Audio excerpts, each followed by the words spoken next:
ബ്രേക്ക്ഫാസ്റ്റിന്റെ കറിക്ക് വേണ്ടിയിട്ട് ഞാനൊരു 3-4 വെളുത്തുള്ളി അല്ലി, ഒരു പീസ് ഇഞ്ചി, ഒരു 3 പച്ചമുളക്, 1 ടേബിൾ സ്പൂണോളം മുഴുവനുള്ള കുരുമുളക്, 1 ടീസ്പൂൺ പെരിഞ്ചീരകം, ഇത്രയും കൂടിയിട്ട് മിക്സിയുടെ ജാറിലിട്ടൊന്ന് കറക്കിയെടുക്കാണ്. പിന്നെ ഞാൻ 1 കിലോ കരള് കഴുകി ഡ്രെയിൻ ചെയ്തെടുത്ത് വെച്ചിരിക്കുന്നത് പ്രഷർ കുക്കറിലേക്ക് ഇട്ട് കൊടുക്കുകയാണ്. ഇതോടൊപ്പം തന്നെ ഞാൻ ഈ ചതച്ച് വെച്ചിരിക്കുന്ന മസാലക്കൂട്ടുകൾ ഇട്ട് കൊടുക്കും. അപ്പൊ ഞാൻ എൻ്റെ വളയൊക്കെ മാറിയിട്ടുണ്ട് കേട്ടോ. 1 ടീസ്പൂണ് മഞ്ഞൾപ്പൊടി, 3 ടീസ്പൂൺ മല്ലിപ്പൊടി, 3 ടീസ്പൂണോളം കാശ്മീരി ചില്ലി പൗഡർ, പിന്നെ നമുക്ക് കുരുമുളക് പൊടി വേണം, അത് ഏകദേശം 1 ടേബിൾ സ്പൂണോളം ഇട്ട് കൊടുക്കണം. പിന്നെ പാകത്തിനുള്ള ഉപ്പും കൂടി ഇട്ടിട്ട് നമുക്ക് ഇതിലേക്ക് സ്ലൈസ് ചെയ്ത 1 സവാളയാണ് ഞാൻ ഇതിൽ ചേർത്ത് കൊടുത്തിരിക്കുന്നത്. പിന്നെ കുറച്ച് കറിവേപ്പിലയും കൂടി ഇട്ട് നന്നായിട്ടൊന്ന് വിരവി കൊടുക്കേ. അപ്പൊ പെട്ടെന്ന് വെന്ത് കിട്ടാനാണ് ഞാൻ ഇപ്പൊ പ്രഷർ കുക്കറിലേക്ക് വേവിച്ചെടുക്കുന്നത്. അപ്പൊ എനിക്കൊരു ക്രേസ് തോന്നുമ്പോഴാണ് ഞാൻ എൻ്റെ കയ്യിലെ വളകളൊക്കെ ഒന്ന് മാറ്റണത് കേട്ടോ. ചിലപ്പോൾ ഇതിനെ ഇനിയും മാറ്റി ഞാൻ. അപ്പൊ ഞാൻ എന്താ പ്രഷർ കുക്കർ മൂടിയിട്ട് വെയിറ്റ് ഇട്ടിട്ട് ഒരു 4 വിസിൽ വരെ ഇതൊന്ന് വേവിച്ചെടുക്കും. ഇതൊക്കെ ഓരോരുത്തരുടെ കുക്കറിനെ ഡിപ്പെൻഡ് ചെയ്തിരിക്കും കേട്ടോ, വേകുന്ന ടൈം. അപ്പോൾ ഞാൻ 4 വിസിൽ കേട്ട് കഴിഞ്ഞിട്ട് കുക്കർ ഓഫ് ചെയ്തിട്ടുണ്ടായിരുന്നു. എന്നിട്ട് ഞാൻ സ്റ്റീം എല്ലാം പോയ ശേഷമാണ് ഇപ്പൊ കുക്കർ ഓപ്പൺ ചെയ്യുന്നത്. അപ്പൊ നമ്മളുടെ കരളിന്റെ ആ ഒരു മസാലക്കൂട്ടൊക്കെ വെന്ത് വന്നിട്ടുണ്ട് കേട്ടോ. പെട്ടെന്ന് റെഡിയാവാൻ ഞാൻ കുക്കറിൽ ഇട്ടെന്നേ ഉള്ളൂ. കുക്കറിലൊന്നും വേവിക്കണം നിർബന്ധമൊന്നുമില്ല കേട്ടോ. അപ്പൊ ഇതിലിപ്പോ കുറച്ച് ചാറ് വന്നിട്ടുണ്ട്. അപ്പൊ ഈ ചാറിനെ നമ്മളൊന്ന് വറ്റിച്ചെടുക്കുകയാണ്. അപ്പൊ ഇരുമ്പ് ചട്ടിയിൽ ഞാൻ 2 ടേബിൾ സ്പൂൺ വെളിച്ചെണ്ണ ഒഴിച്ചിട്ട് 1/4 ടീസ്പൂൺ ഉലുവയും 1/4 ടീസ്പൂൺ പെരിഞ്ചീരകമില്ലേ, ഫെന്നൽ സീഡും കൂടി ഇട്ട് പൊട്ടിച്ചു കൊടുക്കും. അതിനുശേഷം ഒരു 4 ഗ്രാമ്പൂവും ഒരു ചെറിയ പീസ് പട്ടയും കൂടി ഒന്ന് പൊടിച്ചിട്ട് കൊടുക്കും കേട്ടോ. അതിന് ശേഷം നമ്മൾ ഈ ചാറോടുകൂടി തന്നെ ഈ കഷ്ണങ്ങൾ ഇതിലേക്ക് ഇട്ട് കൊടുക്കും. ഇട്ട് കൊടുത്ത ശേഷം ഒന്ന് ഇളക്കി കൊടുക്കും കേട്ടോ. അപ്പം ഞാനൊരു മീഡിയം ഫ്ലെയിമിൽ തന്നെയാണ് വെച്ചിരിക്കുന്നത്. ഇനി ഇതിലേക്ക് ഞാൻ 1 ടീസ്പൂൺ മഞ്ഞൾപ്പൊടിയും 2 ടീസ്പൂൺ കാശ്മീരി ചില്ലി പൗഡറും 2 ടീസ്പൂൺ മല്ലിപ്പൊടിയും 1/2 ടീസ്പൂൺ ഗരം മസാല പൊടിയും കൂടി ചേർത്തിട്ട് നന്നായിട്ടൊന്ന് ഇളക്കി കൊടുക്കും. അപ്പോൾ ഈ മസാലകൾ അതിൽ കിടന്ന് നല്ല യോജിക്കത്തക്ക രീതിയിൽ ഒന്ന് ഇളക്കി കൊടുക്കണം. മീഡിയം ഫ്ലെയിമിൽ വെച്ചിട്ടാണ് റെഡിയാക്കി എടുക്കുന്നത്. എന്നിട്ട് കുറച്ച് കറിവേപ്പില കൂടി ഇതുപോലെ ഇട്ട് കൊടുക്കും. ഇട്ട് കൊടുത്തിട്ട് നന്നായിട്ടൊന്ന് മിക്സ് ചെയ്ത് കൊടുക്കാം. അപ്പോൾ ഇത് നമ്മൾ അടിക്ക് പിടിക്കാതിരിക്കാൻ പ്രത്യേകം ശ്രദ്ധിച്ചേക്കണം. ഇതൊന്ന് വരട്ടിയെടുക്കുന്ന ഇതാണ് കേട്ടോ, അല്ലാതെ ഇത് ചാറോട് കൂടിയിട്ട് എടുക്കുന്നതല്ല. അപ്പൊ നമ്മളുടെ കരൾ വരട്ടിയത് ഇവിടെ റെഡി ആയിട്ടുണ്ട്. നമ്മളുടെ ടെറസിൽ ഉണ്ടായിരുന്ന സിങ്ക് ചീറ്റായി പോയെന്ന് ഞാൻ കഴിഞ്ഞ ഒരു വ്ളോഗിൽ കാണിച്ചിട്ടുണ്ടായിരുന്നല്ലോ. അപ്പോൾ അത് കണ്ട പാടെ തന്നെ അവര് ആ കമ്പനി ആളിനെ പറഞ്ഞു വിട്ടിട്ട് ഇപ്പോൾ സിങ്ക് കൊണ്ടുപോയി അവരുടെ ഫാക്ടറി കൊണ്ടുപോയിട്ട് ക്ലീൻ ചെയ്ത് കൊണ്ടുവന്നതാണ് കേട്ടോ. നല്ല ക്വിക്കായിട്ടുള്ള റെസ്പോൺസ് ആണ് നമുക്ക് ശരിക്കും പറഞ്ഞ ആ വീഡിയോ പോസ്റ്റ് ചെയ്തപ്പോൾ അവരിൽ നിന്നുണ്ടായത്. പരാതി കഴിഞ്ഞല്ലേ ഇപ്പൊ ഇത് നോക്കിക്കേ, സെയിം സിങ്ക് തന്നെയാണ് അവര് കൊണ്ടുപോയി കുട്ടപ്പനാക്കി കൊണ്ടുവന്നിരിക്കുകയാണ്. നമ്മൾ ആ വീഡിയോയിൽ ചെറുതായിട്ടൊന്ന് മെൻഷൻ ചെയ്തിരുന്നു. ഇത് കണ്ടത് ബോംബെയിലുള്ള രാജേഷ് സാർ, ഈ നീരാളിയിലുള്ള രാജേഷ് സാർ കാണുകയും അവർ അന്ന് തന്നെ നമ്മൾ ആ ട്രിവാൻഡ്രം ഈ കേരള ഇൻചാർജായ ജയകുമാറിനെ വിളിച്ച് പറയുകയും ചെയ്തു. അങ്ങനെ പുള്ളിക്കാരൻ പിറ്റേ ദിവസം വന്ന് തന്നെ ഇത് നോക്കിയിട്ട് പുള്ളിക്കാരന് മനസ്സിലായി. പുള്ളി ഇവിടുന്ന് തന്നെ എടുത്തുകൊണ്ട് പോയിട്ട് നന്നാക്കി അതിനെ ക്ലീൻ ചെയ്താണ് കൊണ്ടുവന്നത്. എനിക്ക് ഭയങ്കര അതിശയം തോന്നിയ കാര്യം എന്തെന്നറിയോ, നമ്മളൊരു പരാതിയായിട്ട് ഒന്നും പറഞ്ഞതല്ല. ഇതുപോലെ നമ്മളുടെ വ്ളോഗ് എടുക്കുമ്പോൾ ജസ്റ്റ് ഇങ്ങനെ കണ്ടപ്പോൾ അവര് അന്ന് മക്കൾ ക്ലീൻ ചെയ്തുകൊണ്ടിരുന്നപ്പോൾ പെട്ടെന്ന് ഞാനിത് കാണിച്ചതാണ്. അപ്പൊ ഞാൻ ഇത് നമ്മുടെ വീഡിയോ വന്നു കഴിഞ്ഞപ്പോഴേക്ക് അവര് ഉടൻ തന്നെ ബോംബെ എന്നുള്ള ഇതിന്റെ ആ ഒരു സാറ് കോണ്ടാക്ട് ചെയ്തപ്പോ തന്നെ ശരിക്കും പറഞ്ഞ അതിശയമായി പോയി കേട്ടോ. അതെ അതെ. അപ്പൊ നമുക്ക് ഉറപ്പാണ് നീരാളിയുടെ സർവീസ് ഭയങ്കര ബെറ്റർ ആണെന്നുള്ളത്. അതെ അതെ.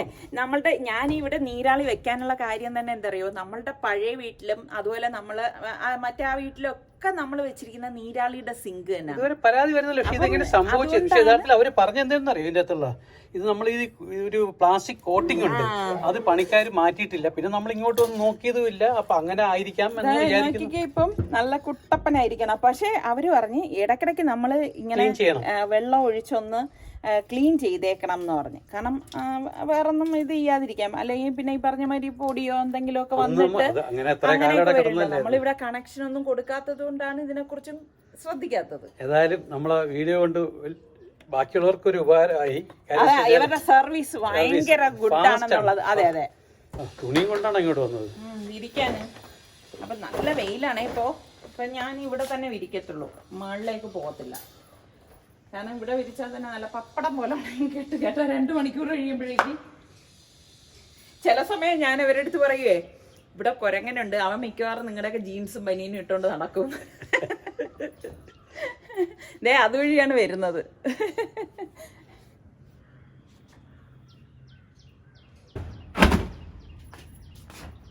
ഇതുകൊണ്ട് തീർന്നില്ല കേട്ടാ. അടുത്ത ട്രിപ്പ് ഞാൻ താഴെ നനയ്ക്കാൻ വച്ചിരിക്കുകയാണ്. ഇനി എനിക്ക് മുകളിലൊന്ന് പോകണം, ആ ടാങ്കിലൊന്ന് വെള്ളം നിറഞ്ഞോ നോക്കണം. ഇപ്പോഴും മഞ്ഞുണ്ട്, അങ്ങോട്ട് നോക്കിക്കേ, കണ്ടോ? ഈ ടാങ്കിൽ നമ്മളുടെ കുഴൽ കിണറിലെ വെള്ളം ഒന്ന് നോക്കാണ്.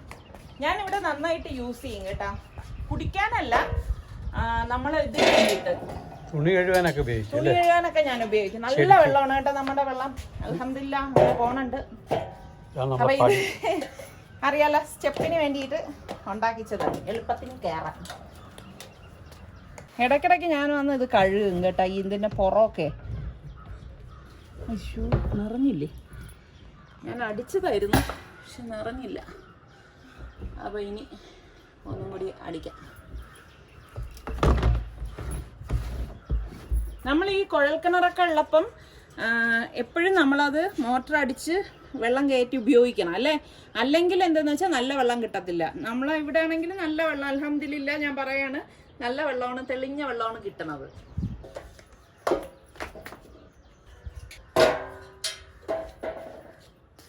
ഇത് വേണ്ട, ഇവിടെയുണ്ട് തുണി നനയ്ക്കുന്ന കല്ല്. അപ്പൊ ചില ദിവസങ്ങളിൽ ഞാനിവിടെ വന്നിരുന്ന് നനയ്ക്കും കേട്ടോ, എനിക്കിതൊക്കെ ഭയങ്കര ഇഷ്ടമാണ്. അപ്പൊ ഇങ്ങനെ നനയ്ക്കും, ഇവിടെ നിന്ന് ഇതാ നല്ല കാഴ്ചകളൊക്കെ കാണാൻ പറ്റും, നല്ല രസമാണ്. അപ്പൊ ഇവിടെ വന്നിരുന്ന് ഇങ്ങനെ കാഴ്ചകൾ കാണാൻ നല്ല രസമാണ് കേട്ടോ. അപ്പം ഇതാ നമ്മുടെ സുൽത്താനും റിസ്വാനും ഒക്കെ കാറൊക്കെ ക്ലീൻ ചെയ്യാനായിട്ട് പോവുകയാണ്. അവർക്ക് അവധിയുള്ള ദിവസങ്ങളിൽ മാത്രമേ ഇങ്ങനെയൊക്കെ ചെയ്യത്തുള്ളൂ കേട്ടോ. അല്ലെങ്കിൽ ഇത് റിസ്വാൻ എപ്പോഴും ക്ലാസ് ഉണ്ടായിരിക്കും, പിന്നെ സുൽത്താനാണെങ്കിൽ ജോലി ഉണ്ടായിരിക്കും, പിന്നെ വീക്കെൻഡിൽ മാത്രമേ ഇങ്ങനെയുള്ള പണികളൊക്കെ അവർക്ക് ചെയ്യാൻ പറ്റത്തുള്ളൂ.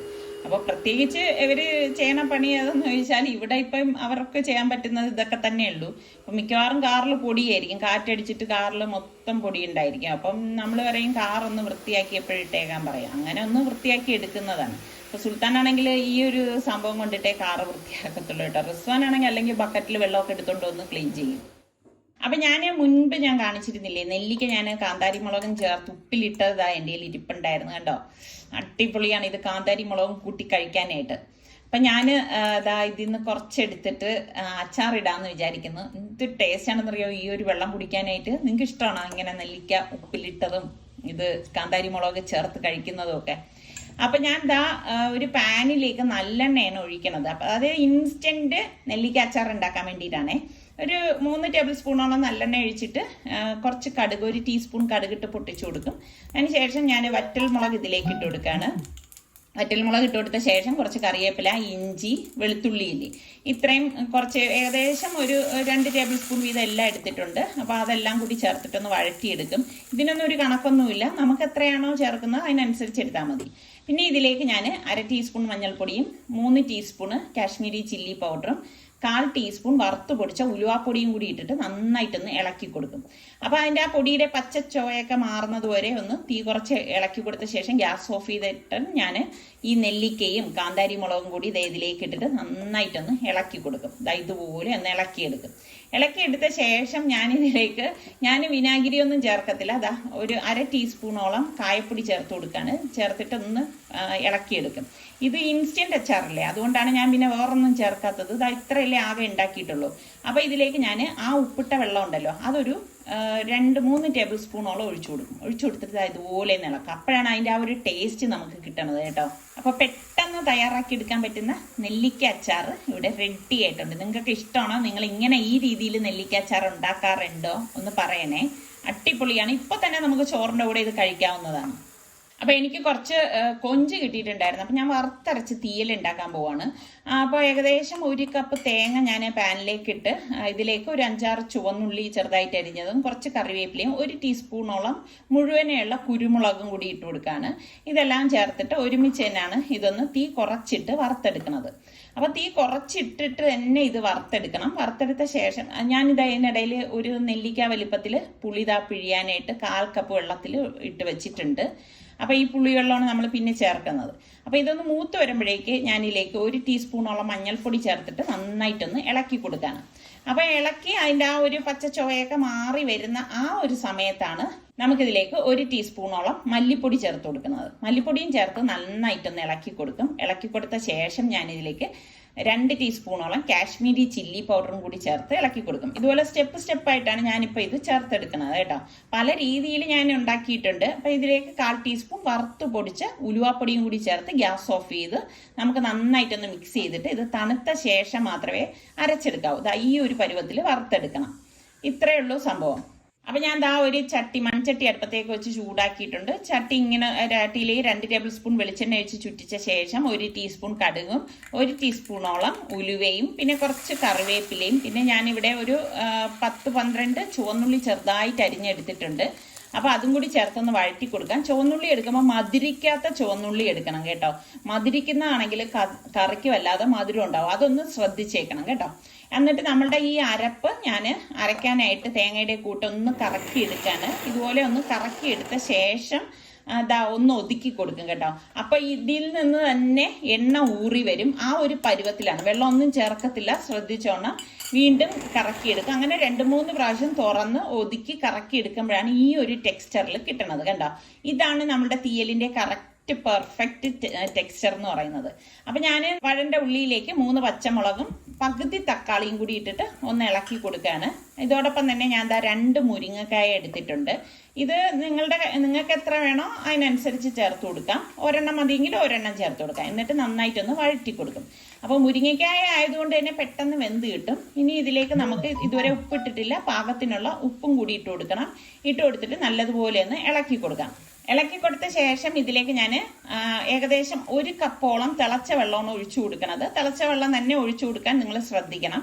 ഇതുപോലെ തിളച്ച വെള്ളം ഒഴിച്ചു കൊടുത്തിട്ട് ഈ സൈഡിലൊക്കെ ഉള്ള ഉള്ളി ഒന്ന് ഒതുക്കി ഇട്ട് കൊടുക്കണം കേട്ടോ. പലപ്പോഴും നമ്മൾ ശ്രദ്ധിക്കാതെ പോകുന്നതാണ് ഈ ചട്ടിയുടെ സൈഡിലൊക്കെ ഉള്ളി ഇരിക്കുന്നത്. എന്നിട്ട് നമുക്ക് മൂടി വെച്ച് 2 മിനിറ്റ് അത്രയും മതിയാവും. 2 മിനിറ്റിന് ശേഷം അടപ്പ് മാറ്റുമ്പോഴേക്ക് ഇതാക്കണ്ട മുരിങ്ങയ്ക്കൊക്കെ പാകത്തിന് വെന്ത് വരുന്നുണ്ട്. അപ്പോൾ ഈ സമയം എല്ലാം ചേർത്തൊന്ന് ഇളക്കി കൊടുക്കണം. ഇളക്കി കൊടുത്തിട്ട് നമുക്ക് ഇതിലേക്ക് ഇനി ചേർത്ത് കൊടുക്കുന്നത് ചെമ്മീനാണ്, അതായത് കൊഞ്ച്. ഏകദേശം ഒരു 200 ഗ്രാം ചെമ്മീൻ വരും കേട്ടോ ഇത്. അപ്പം ചെറിയ കൊഞ്ചാണ് ഞാനിപ്പോൾ ഇവിടെ എടുത്തിരിക്കുന്നത്.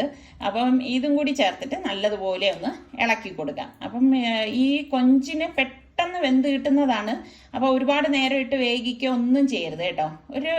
ഒരു മിനിറ്റ് കഴിഞ്ഞ ശേഷം അടപ്പ് മാറ്റിയിട്ട് നമുക്കിത് ഇളക്കിയിട്ട് നമ്മൾ ഈ അരച്ച് വെച്ചിരിക്കുന്ന അരപ്പുണ്ടല്ലോ, അതിൽ വെള്ളമൊന്നും ചേർക്കേണ്ട ആവശ്യമില്ല. ആ അരപ്പ് നേരെ ഇതിലേക്ക് ഇട്ട് കൊടുക്കുകയാണ്. കാരണം ആ ഒരു ഓയിൽ കണ്ടന്റോടുകൂടി തന്നെ നമ്മൾ ഇതിലേക്ക് ചേർത്ത് കൊടുക്കുകയാണ് ചെയ്യണത്. എന്നിട്ട് ഇതിലിപ്പം അത്യാവശ്യത്തിന് വേണ്ട ചാറുണ്ടല്ലോ, അപ്പം ഇത് നല്ലതുപോലെ ഒന്ന് ഇളക്കി മിക്സ് ചെയ്ത് കൊടുക്കാം. കണ്ടോ, ഇതാണ് ഇതിൻ്റെ ഇളക്കി വരുമ്പോഴേക്ക് ആ മസാലയൊക്കെ ഇതിൽ പിടിച്ച് വന്നിട്ടുണ്ടാവും. അപ്പോൾ ഇതിൽ പാകത്തിനുള്ള ഉപ്പൊക്കെ ഉണ്ടോ എന്ന് നോക്കി മൂടി വെച്ച് കൊടുക്കണം. മൂടി വെച്ച് ഒരു 2-3 മിനിറ്റ് കഴിഞ്ഞ് തുറക്കുമ്പോഴേക്ക് ഇതാ നമ്മുടെ കറി പാകത്തിന് റെഡി ആയിട്ടുണ്ട്. കണ്ടോ, അടിപൊളിയാണ്.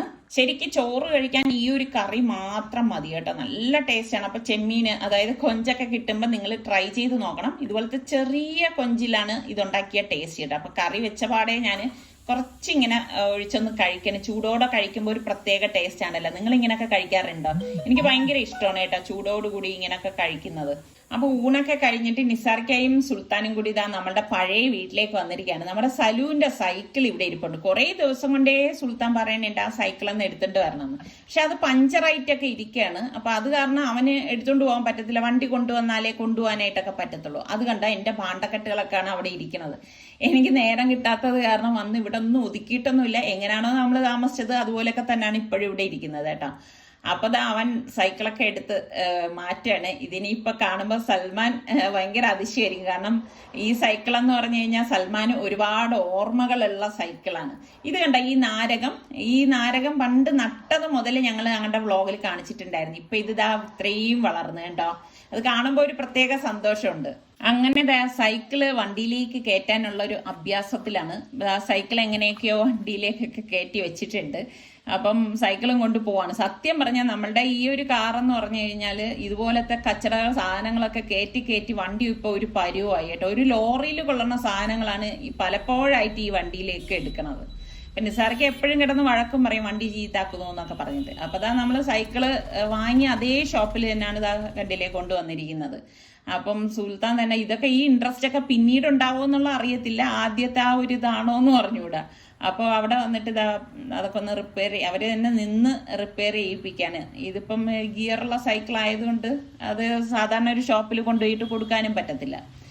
അപ്പം സൈക്കിളൊക്കെ ശരിയാക്കി ഭയങ്കര ഹാപ്പി ആയിട്ടാണ് സുൽത്താൻ വരുന്നത്. കാരണം കുറേ ദിവസം കൊണ്ട് പറഞ്ഞാണ്. അപ്പം സൈക്കിള് എല്ലാം എടുത്തിട്ട് വന്നപ്പോൾ തന്നെ അവൻ ഭയങ്കര ടയേർഡായെന്ന് പറഞ്ഞിട്ട് കരിക്ക് വേണമെന്ന് പറഞ്ഞു. ഇപ്പം അതിൻ്റെ ഫ്രണ്ടിൽ തന്നെ ഒരു കരിക്കട ഉണ്ടായിരുന്നു. അങ്ങനെ അവിടെ നിന്ന് കരിക്കും വെള്ളം വാങ്ങിച്ചു കുടിക്കുകയാണ്. അവന് ഭയങ്കര ഇതാണ്, ചെറിയ എന്തെങ്കിലും പണി ചെയ്താലും ഭയങ്കരമായിട്ട് അവൻ ടയേർഡാവും. അപ്പം എപ്പോഴും നമ്മൾ ഈ കൊക്കക്കോള ഡ്രിങ്ക്സ് ഇങ്ങനെയൊക്കെയുള്ള കുടിക്കുന്നതിനേക്കാളും എന്തുകൊണ്ട് നല്ലത് തന്നെയാണ് ഇതുപോലെയുള്ള കരിക്കും വെള്ളമൊക്കെ കുടിക്കുന്നത്. അപ്പം ഞങ്ങൾക്ക് 2 പേർക്കും ഉള്ളത് അവർ പാഴ്സലാക്കി കൊണ്ടുവരണം കേട്ടോ. അങ്ങനെ കുറേ ദിവസങ്ങൾക്ക് ശേഷമുള്ള സുൽത്താന്റെ ആഗ്രഹം സാധിച്ചിരിക്കുകയാണ്. ഇനി എത്ര ദിവസം അവൻ സൈക്കിൾ കിട്ടുമെന്നൊന്നും അറിയത്തില്ല. അങ്ങനെ വീട്ടിൽ കൊണ്ടുവന്നത് സൈക്കിളിനെ ഇറക്കുകയാണ്. അപ്പോൾ ഞാൻ പറഞ്ഞില്ലേ, സൽമാനെയും കൊണ്ട് ഒരുപാട് യാത്രകൾ വഹിച്ച സൈക്കിളാണിത്. അവൻ പൊന്മുടിയിലും അതുപോലെ തന്നെ വെള്ളായണിയിലും ഒക്കെ പോയത് ഈ ഒരു സൈക്കിളിലാണ്. ഇനിയിപ്പോൾ ഈ ഒരു വീഡിയോ കാണുമ്പോൾ സൽമാൻ ഒരുപാട് ഓർമ്മകളായിരിക്കും ഈ ഒരു സൈക്കിളിനെ ചുറ്റിപ്പറ്റി ഉണ്ടാവണത്. കാരണം അവനെയും വഹിച്ചുകൊണ്ട് എത്രയോ നടന്ന സൈക്കിളാണ് ഇപ്പോൾ പുതിയൊരു ആളിനെയും തേടിയെത്തിയിരിക്കുന്നത്. അപ്പൊ ഈ ഒരു സന്തോഷമൊക്കെ ഇനി എത്ര നാളെ അവൻ ഇത് ചവിട്ടുന്നൊന്നും എനിക്കറിയത്തില്ല കേട്ടോ. പിള്ളേരല്ലേ, അവരുടെ സ്വഭാവം അറിയത്തില്ലേ. തുടക്കമൊക്കെ ഭയങ്കര സംഭവമായിരിക്കും, പിന്നീട് അങ്ങോട്ട് അതെവിടെയെങ്കിലും ഒരു മൂലയിലായിരിക്കും ഇരിക്കുന്നത്. അപ്പൊ ഇതൊക്കെ തന്നെയാണ് നമ്മളുടെ ഇന്നത്തെ വിശേഷം.